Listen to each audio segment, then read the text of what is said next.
Well, good evening, everybody. It's Jill. Welcome. This is day 3. We are going to be talking about amending and tending our creative soil, so to speak. So come on in, everybody, join in. Come on in. I'm starting to see some faces and names show up here and some comments already. Welcome, welcome, welcome, all of you. Thank you so much for being here. As I have said before, it is so much more fun and engaging to do a live when I know that you're actually sitting out there on the other side and I'm not just hoping that maybe somebody might hear what I'm saying. This is so much more fun. And so I'm so glad that you're here. So tonight we've got a lot of things to talk about. It is possible that we might go over. We're going to cram a lot into the next hour. So let's just see how far we get with things. So welcome, come on in, everybody. As we're going, if you have questions or comments, make sure that that you're utilizing the little chat window that's up here on YouTube. If you're not seeing the chat window, it's because you're not logged into your Google account. And so I won't get into all of the technical backdrop on what's involved with that, but that is the key. You've got to be logged into your Google account to be able to comment and see the chat window on YouTube. Okay.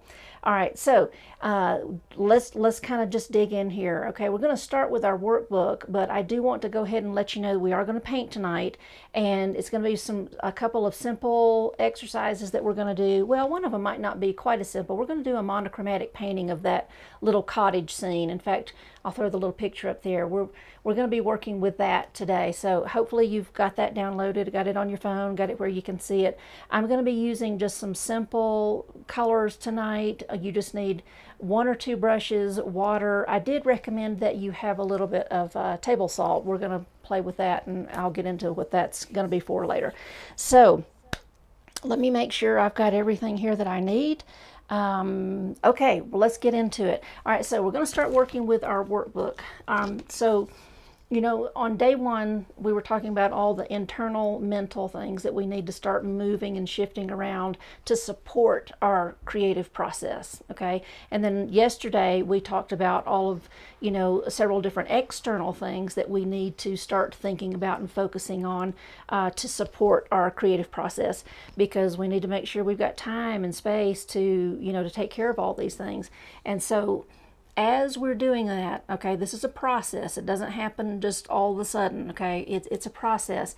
But, as we start, taking care of our little garden here, of our little creative garden that we're creating, we've got to realize that, in addition to, organizing our space and time, it's very important to devote time and energy to your materials so that you know how to use them. Okay, now that might sound kind of strange, but I think that as an artist develops, an artist has to develop a relationship with their materials, okay, in order to get to the most out of them.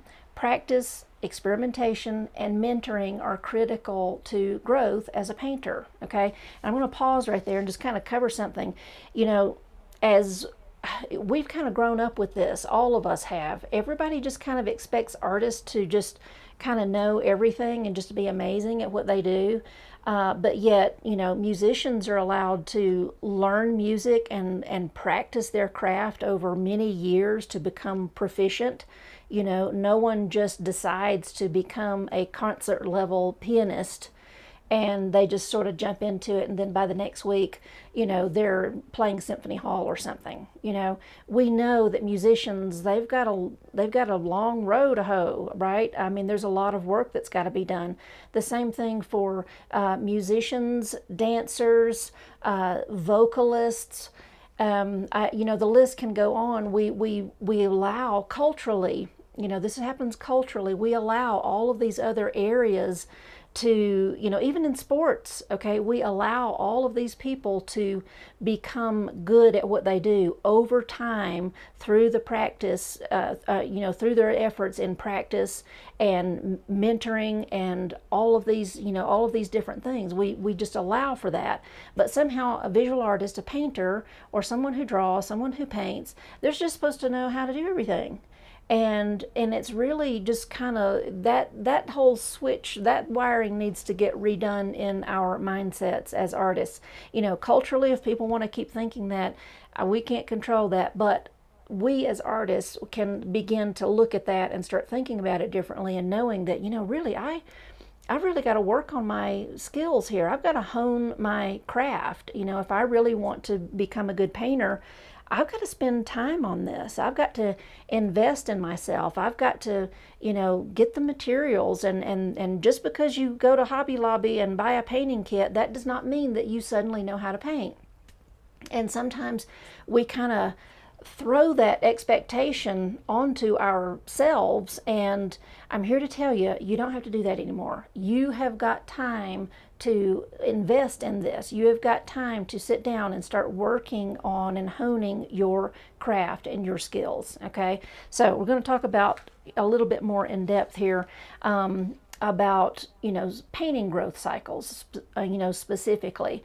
But in terms of, right before we get into that, in terms of this idea of it taking time to develop, if you study any art history, that apprenticeships existed, and, Raphael, Michelangelo, all these guys that came before us, they came up in a system whereby they worked with a master painter for years. I mean, years before they actually, came into their own. And that was really the way that you graduated, was that you achieved a level that you no longer needed the master. You were now a master in your own right, to be able to go into the art world and train others coming up alongside of you. We don't really have a system like that anymore. The closest thing might be, going to art school, and yes, you're going to have a lot of training there. I did train, I did go to art school, and we drew for 10 years, for 2 years before we were ever allowed to even take a painting class and that type of thing. And that's where I began to really get a hold of this idea that, it takes time, to really build up to a level of feeling like you kind of know what you're doing and where you're going with your creative voice and your creative expression. Okay, it's a big thing. So direction and support provide learning pathways more quickly, and that's why the apprenticeship worked, because they were constantly teaching somebody else along the way how to get it done. And honing your craft is learning how to use your materials and tools, which leads to a higher caliber of work. Okay, so I want you to be able to add this to your mindset work here, of just that, hey, it's okay for me to spend time on this. It's going to take me some time to get good.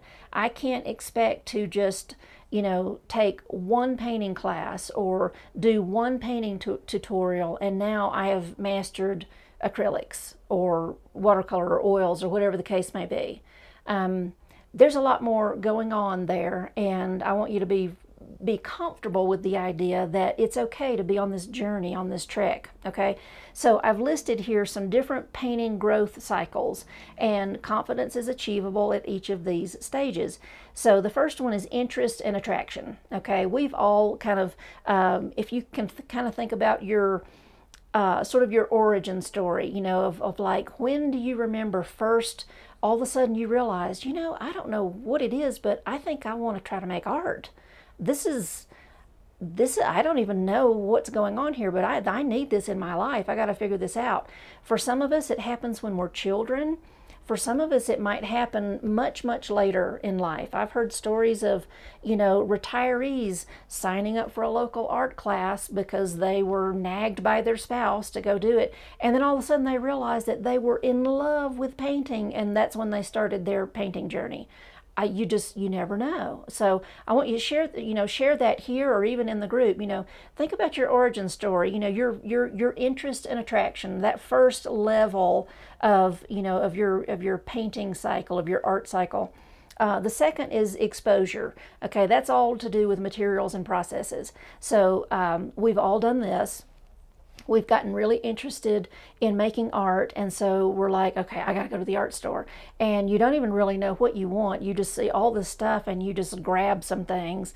And maybe you've had the opportunity to maybe sit with a teacher or sit with some, do some tutorials, and you think, you know what, I'm gonna go get that printmaking stuff, and I don't know, I'm just gonna figure this out, or whatever the case may be. So a lot of buying and trying. Okay, we've all been there. Figuring out what kind of materials we like, or what felt like the greatest thing, whatever it was that we wanted to try to do. We've all been through that.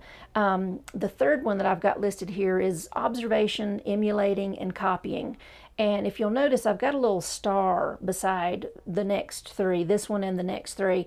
And I did that because these three sections right here, that's kind of encompasses the spectrum of pretty much probably everybody in this group. Okay, if you're here, you've been painting, okay, for some period of time. You definitely know that you've got an interest in painting, and you've probably explored with a lot of other mediums and even genres, different forms, different disciplines out there, sculpture, textiles, or whatever the case may be. Okay, but observation, emulating, and copying is one of those first stages where we really start looking around and thinking, oh, I like that style. Oh, I like that kind of painting. Oh, I like the colors that this person used. Oh, I like those. I don't even know what's going on in that painting, but I want to see if I can try to make a painting that looks like that.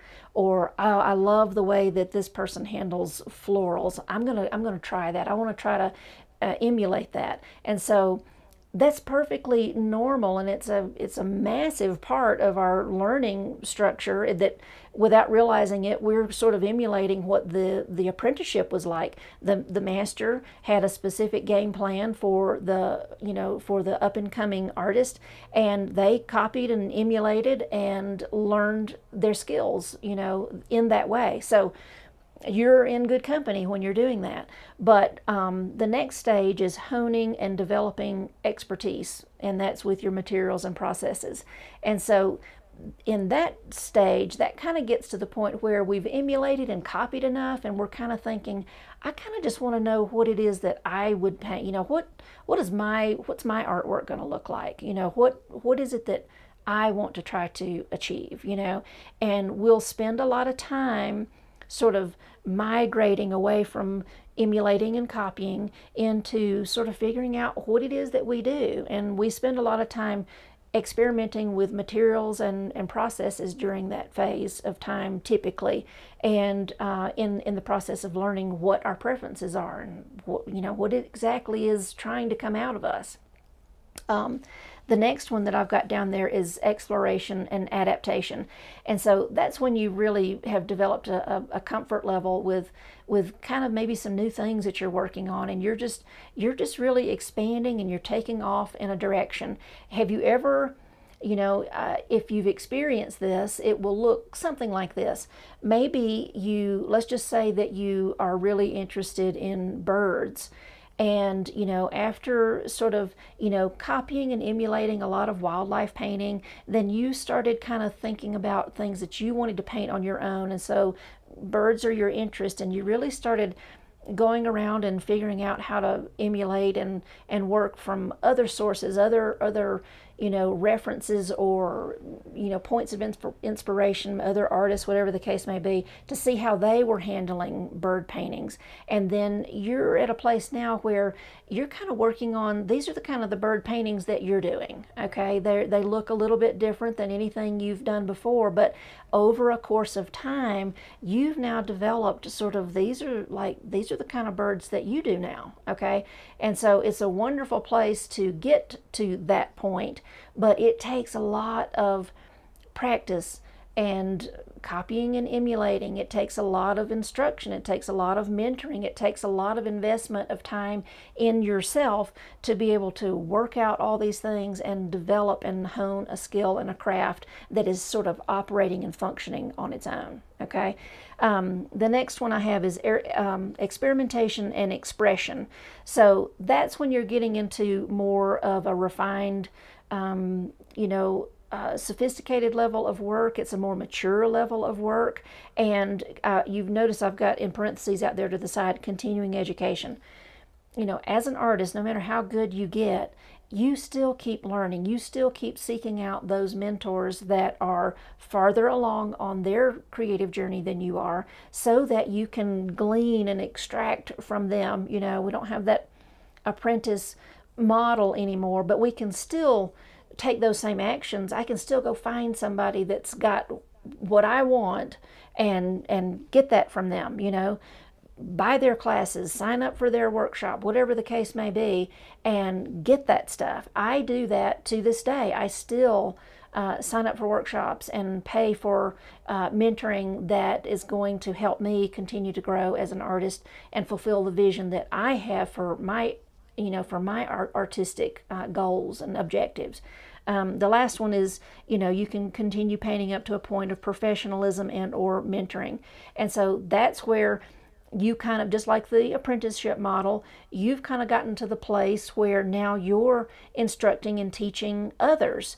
And, I like to think of myself in that sort of position right now, but I'm also willing to acknowledge that there are still others that are way more advanced than me, that have been painting way longer than I have, that have got, farther down the road than I have. And I'm going to seek those folks out and make sure that I'm going to glean and extract the wisdom and all those wonderful nuggets that they've got to offer, because it's just going to help me grow and continue doing what I want to do creatively. Okay, so let me see if I've got, I thought I had a question come up. I don't. I'm just going to keep going here. So I want you to think about this. This is obviously, if we're looking at going through sort of all of these cycles, this is not an overnight thing. This is like the journey of a dancer or a musician. They start out with, Mary Had a Little Lamb and learning their scales, and then they, it's going to be a while before they're performing, some kind of concerto on a stage. There's like a lot of things have to happen from one to the other, and so it's definitely a process of time. Okay, don't be afraid of that. Know that that's how it works, and it's okay. And